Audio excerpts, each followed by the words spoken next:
ሰላም ጤና ይስጥልኝ። የጸጋ ውጤት የዩቲዩብ ቻናል ቤተሰቦቼ እንኳን ወደዚህ አዲስና ህይወትን ወደሚቀይር ድንቅ የተከታታይ ትምህርት በሰላም መጣችሁ።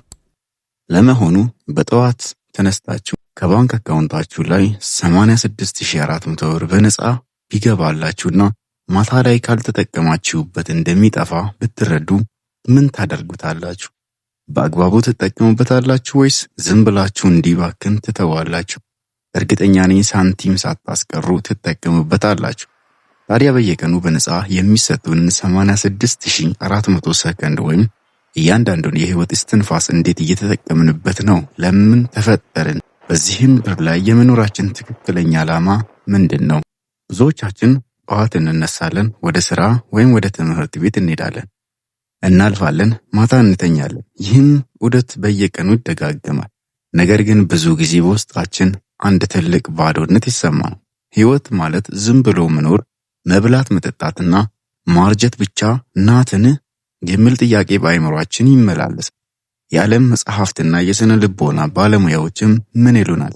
ወደ ውስጥ ተመልከት፣ የራስህን ህሊና ፍጠር፣ የምትፈልገውን ነገር አሳድድ ይሉናል።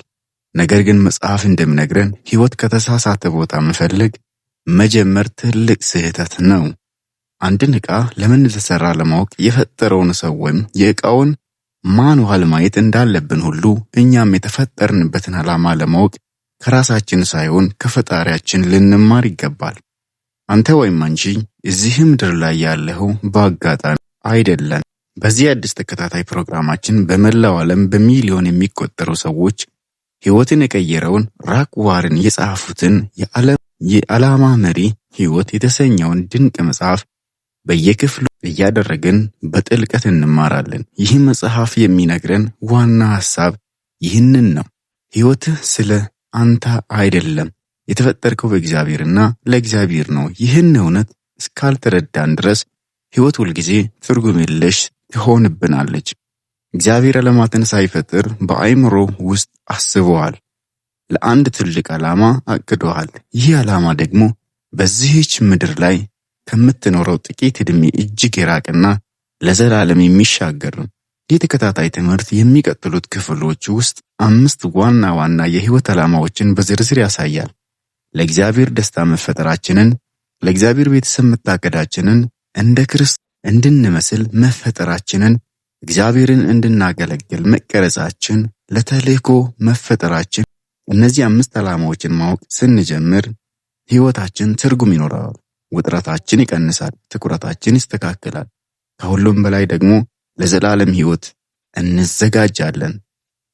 ወዳጆቼ ዛሬ የመግቢያችን ቀን ነው። ይህ ጉዞ ዝም ብሎ መጽሐፍ የማንበብ ወይም ቪዲዮ ማየት ጉዞ አይደለም። ህይወት የመቀየር የ40 ቀናት መንፈሳዊ ጉዞ ነው።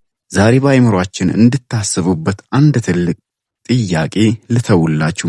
ህይወቴ ሙሉ በሙሉ ስለ እኔ ሳይሆን ስለ እግዚአብሔር ዓላማ እንደሆነ ሳስብ በዕለት ተዕለት ውሳኔዎቼ ላይ ምን ለውጥ ያመጣል?